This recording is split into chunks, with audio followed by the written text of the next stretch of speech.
Straight ahead on 12 News, fueled by fitness. We'll take you inside the Brooklyn Park company that's captured a well-known celebrity's attention.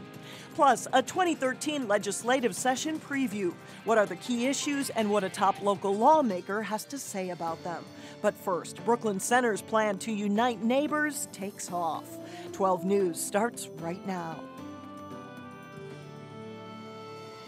What's in a name? Brooklyn Center residents say neighborhood identity. Thanks for joining us. I'm Alexandra Renslow. And I'm Mike Johnson. Last month, the Brooklyn Center City Council voted to officially divide the city into 17 neighborhoods. Residents tell our Renee Bonneau this will improve the city's sense of community and safety.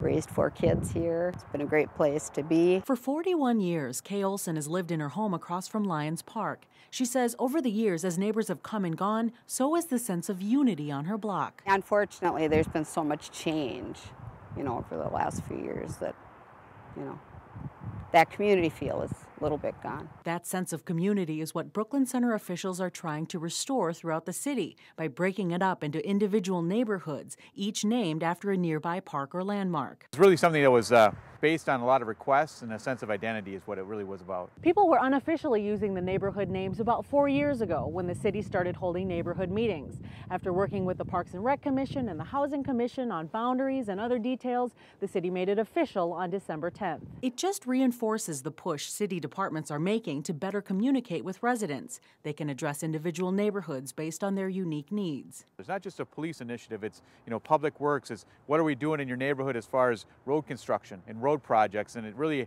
helps that as well as community development. It's important to get that information out, and this is a great forum for that. Neighbors are hopeful it'll bring people together. Instead of just we're all Brooklyn Center, you're this part of Brooklyn Center, you're that part, might, define people a little more in their community. If it could bring people a bit closer together, that'd be a good thing. In Brooklyn Center, Renee Bonneau, 12 News.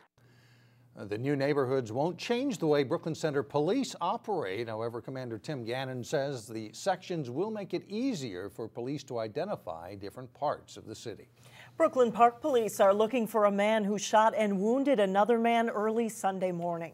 Police say it happened near Brookdale Drive and Welcome Avenue. That's just a couple blocks from the Village Creek Police Station. The injured man was taken to North Memorial Hospital. He is expected to survive. No arrests have been made, and police ask if you have any information on what happened, give them a call. It turns out a Brooklyn Park company may be responsible for the massive water main break that disrupted life in downtown Minneapolis. The water main break caused the city of Minneapolis to shut off water to much of the downtown area last Thursday. United Water and Sewer of Brooklyn Park was working at an apartment construction site when the break occurred. The water main break sent millions of gallons of water gushing into the streets. Minneapolis does plan to seek reimbursement for cleanup costs. The state legislature convenes on Tuesday, and local cities will try to get their priorities on the front burner. The city of Maple Grove plans to push for state funding to help finish Highway 610. Only 2.5 miles remain of the Highway 610 project from County Road 81 to I-94. Meanwhile, the city of Plymouth is working for state aid to add a third lane to I-494 from Highway 55 to I-94. That's the only stretch of 494 without a third lane. And finally, Golden Valley has a transportation project on the top of its wish list. It wants state funding to help with improvements to Douglas Drive. Other major issues up for debate will include balancing the budget and tax reform. A local lawmaker has long supported expanding the tax base, but will that also mean a tax increase? State Senator Ann Rest is the chair of the Senate Tax Reform Committee, and Mike got a chance to sit down with her earlier today. Thank you, Alex. State Senator Ann Rest is with us, and thanks so much for being here. She is the chairwoman of the Tax Reform Committee in the Senate. And one goal, Ann, as I understand it, is to broaden the base and collect sales taxes from more items in Minnesota. Why do this? Well, it's a real important feature of a modern tax system to have a broad base and a low rate. That leads stability to a system, and that's what we're going to be looking for. Whether we consider expanding the sales tax base to clothing, to remote sales on the internet, to downloading of digital goods, to a wide variety of items that are not currently There's in the a lot tax of base. things. A lot of things we There's don't charge There's tax a on. lot of things, and we're going to be looking at any of them and all of them that legislators want us to. I know a lot of people like the idea of not paying tax on clothing, but that could be done, you think, at a lower rate? It could be done at a lower rate, and it could also be done only on purchases like above $200. So people who want to spend $500 on a pair of shoes, they'll be paying tax on, according to that proposal, on the amount above $200. People who buy shoes at $150, they won't be paying any tax on those. And all this could be done, you think, tax neutral, where you don't bring in, the state doesn't bring in more tax than it is now? It certainly could be done that way, but we will figure out what it will bring in at the current rate, and then we can accordingly reduce it if the legislature wants to do that. Now to the state budget, which, as I understand it, is a $1 billion deficit. And going forward, right. Going forward. So what is the chances of balancing that budget without a tax increase? Well, I think that we're probably going to be looking at both revenues and cutting spending. I don't know that that it makes sense in terms of what Minnesotans value to do it all on one or all on the other. Most importantly, we'll be looking forward to the governor's ideas that he'll present in his budget on January 22nd. And how tough will that be with Republicans if it's some of each? Well, I think that I think they'll be called upon to be reasonable in looking at the entire budget as a comprehensive solution to the structural deficit. And I certainly welcome their suggestions for doing so. All right, thank you very much. State Senator Ann Rest from New Hope. Back to you, Alex. All right, thanks, Mike. In the House, several local lawmakers will hold key posts for the upcoming session. Lyndon Carlson of Crystal will chair the House Ways and Means Committee. Melissa Hortman of Brooklyn Park will chair the Energy Policy Committee. Deborah Hillstrom of Brooklyn Center will lead Judiciary Finance, and Mike Nelson of Brooklyn Park will head the Government Operations Committee. Coming up, the Brooklyn Park company that caught Oprah's attention. That's next in Business Matters.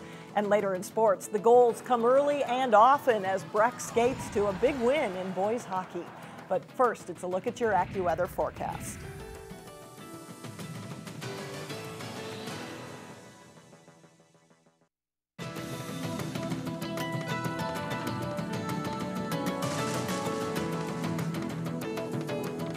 Robbinsdale schools will get an award next week for coming up with a unique way of making sure kids get the food they need even on the weekends. Local churches actually started a program called Weekend Kid Pack. Church members put together snacks for kids on weekends who might otherwise go hungry. It started in one school and has now spread to all of Robbinsdale's elementary schools. The partnership, the collaboration amongst the partners has just been genuine, and it's been just multiplying and with so much passion and energy that it sends a message to our kids. It tells them we care about them and we know what to do about it. In the Robbinsdale district, nearly 50% of all students qualify for federally subsidized lunches. The Government Innovation Award comes from the Humphrey Institute at the University of Minnesota. Well, did you make a New Year's resolution this year to get fit? Fitness is the name of the game this time of year, and it's big business for one Brooklyn Park company that recently got national exposure for its fitness equipment. The next time you're at the gym working up a sweat on the elliptical, there's a good chance you're doing it on a machine created by Brooklyn Park-based Octane Fitness. We don't try to do everything, we try to do one thing really well, and that's low-impact exercise. A global company with 21 different low-impact and elliptical products. Our engineering staff is constantly coming up with ideas for new products. This small business develops and designs premium equipment that makes you sweat. And they've come a long way since building the first prototype 11 years ago. 2001 in the basement, you know, the typical entrepreneurial story. Scrapped together all the money we had to start it up, and here we are 11 years later. And Octane Fitness has grown quickly, but it took a major leap forward last month when Oprah Winfrey called this machine one of her favorite things. This is the Q37 CI. This was voted Oprah's favorite thing. So it was in the magazine and on her TV show. A mention by Oprah before the holidays, and Octane's best-selling elliptical soared even higher. The company's web traffic was up 375% on Black Friday. Sales have been off the charts. We're actually back ordered for the next 3 to 4 weeks on the Q37. The company credits its success to good innovation, design, and quality. Each piece of equipment goes through rigorous 24-hour-a-day testing to make sure it's built to last. We're really trying to beat it up, create an environment even above and beyond what they would see in a club. The result is fitness equipment gaining worldwide attention. To be listed as Oprah's favorite things is one of the biggest achievements you can have in fitness equipment. Octane Fitness has grown into a company of 66 employees, and if you're wondering how Oprah discovered their elliptical machine, her trainer, Bob Green, called the Brooklyn Park Company after he used one in a hotel workout center. So you just never know. And he said it's worth a lot. He said, that's right, it's a premium piece of equipment, but it's a top seller among the home. But getting Oprah's endorsement. Yeah, isn't that cool? Worth a lot, exactly. Yeah. Coming up, why the beat must go on in Brooklyn Park. We catch up with the Brooklyn Park Lions drum corps in just a moment, but first in sports, 2 of the best prep basketball players in the state go head-to-head in Minneapolis. John Jacobson has that and more when we come back. A lot of basketball talent gets showcased at Target Center, and over the weekend, some high school basketball players got a chance to show their stuff. Yeah, Cooper get a little exposure as well. Right, they were part of the Timberwolves shootout, one of 4 games Saturday, and yeah, a lot of great high school talent in this one. The annual Timberwolves shootout at Target Center often brings together some of the state and region's best boys basketball talent. The final game of the day Saturday was no exception. 2 of the best players in the state in this game, Tyus Jones for Apple Valley, Rashad Vaughn for Cooper. In the early going, Jones drives the floor and scores for the Eagles. Vaughn answers for Cooper, scoring underneath. Then off the Apple Valley missed shot, Billy Kellogg with the rebound and a quick outlet pass to Trajan Carson for 2 more. Vaughn with a nice turnaround jumper from the baseline. It's part of a 35-point game for him. Final seconds of the half, Dennis Austin knocks the ball away. Jones gets to it, and he beats the buzzer. The Hawks lead this one 36-35 at halftime. Roy Williams and Tubby Smith among the college coaches in attendance. Second half, Vaughn with a long 3-pointer, and then he'll slash to the hoop for 2 more. And Cooper leads at this point 54-43. But the Eagles come back. Austin, nice work down low. He gets the basket and the foul. And Jones with an assist to Austin as the Eagles outscore the Hawks 31-9 down the stretch, and they win it over Cooper 80-70. It's been a rough start for the Armstrong boys hockey team. The Falcons looked to turn that around Saturday. The family of former Falcons assistant Don Moore, who died last May, honored as longtime Armstrong head coach Bruce Johnson makes his return to New Hope as an Elk River assistant. The Elks strike early. Andrew Zurbin beats the D, flips a backhander home just 35 seconds into the game. A tough first period for Danny Charleston's Falcons. Jake Jermenko dropping it to Tim Sanford to Chase Springman for the goal, and a 3-0 Elks lead. Armstrong goalie Grant Mathiasen collides with a teammate, leaving an open net for Jack McDonough to bury it. It's 4-0 Elks after 1. Former North Star Gordy Roberts is the new head coach at Elk River, and his team gets one here as Grant Bunker's shot is blocked, but it trickles to Evan Langston. His backhander is stopped, and Nolan Dwyer buries it for the goal. Armstrong gets something to cheer about in the third period. Tommy Wood to Cole Gergen to Brady Johnson for the goal to make it 6-1, but Armstrong falls in this one 7-2. Also in boys hockey, Providence Academy visited 4th-ranked Breck. First period, Breck on the power play. Matt Colford to Jack O'Connor finds the whole left side of the net open, and he scores. Breck leads 1-0. Breck gets 2 shorthanded goals on a Providence power play, including this one from Colford, who dekes out goalie Nick Pruden to score the first of his 4 goals in the game. The Lions get a shorthanded goal of their own. A few minutes later, Jake Braun scoring on the breakaway. That makes it 3-1. Braun's 8th goal of the season. Breck answers that one, though, before the end of the period. Colford to Thomas Lindstrom for the goal. Mustangs up 4-1 after 1. 25 seconds into the second period, Derek Watalis brings Colford for a breakaway, and his goal here makes it 5-1 Mustangs. 4 minutes later, Breck gets another one. Ben Glico with the shot from the blue line.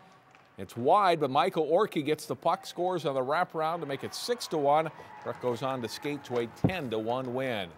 It was a busy weekend for local teams in gymnastics and boys swimming. At the Maroon and Gold Invitational at the University of Minnesota, Eden Prairie dominates the gold division, finishing well ahead of Minnetonka and East Ridge. Maple Grove places 7th. In the Maroon division, Wayzata's boys are second between the two Lakeville schools. South wins it. Breck Blake is 7th and Hopkins 9th. Osseo placed 3rd in the Tiger division. In gymnastics, Wayzata is second behind host Roseville at the MGGOA meet in Division 1. The Trojans edged Lake Conference rival Eden Prairie for second place. In Division 2, Park Center places 7th.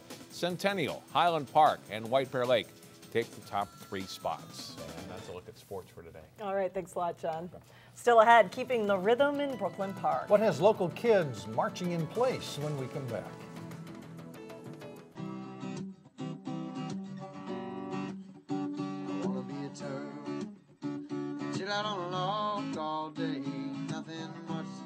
Well, finally, building on a legacy by keeping the rhythm.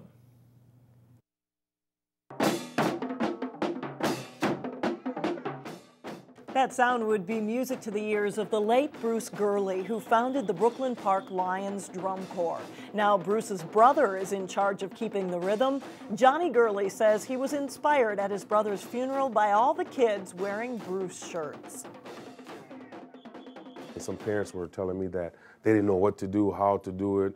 You know, this was something positive for the kids, and that's what really drove me to want to do it, because it was something positive for the kids, to keep the kids off the streets, keep them out of trouble. Johnny Gurley says playing the drums was something that helped him growing up. He played in a drum corps that his brother started. He says the Brooklyn Park Lions Drum Corps will be ready for parades come this summer. Bruce died a couple of months ago, leaving the drum corps really without a leadership, but Johnny looks like he's going to step right in, and not only does he have the experience, but he also has the same love for kids, it seems like, that his brother had. So. Watch for him this summer, it sounds like. Absolutely, in a parade near you. That's right. That's all the news for us. Thanks so much for joining us. Stay with us. Community Corner is coming up next. We'll see you back here again tomorrow.